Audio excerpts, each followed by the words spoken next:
Ta firma je u startu išla na ovaj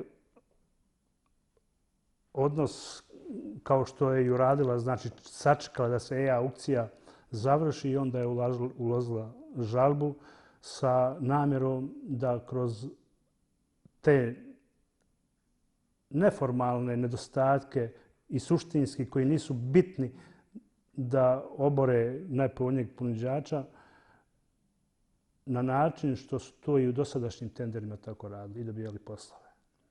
Mislite li da su te cijene malo, kako bi se to u tenderskom žargonu reklo, naduvane?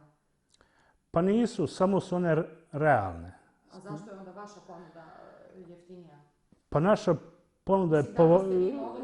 ponuda je jeftinija iz više razloga. Prvo, tu smo od te destinacije smo udaljeni svega 15 km. Resursi su nam svi na raspolaganju za razliku od firmi koje su dobile posao.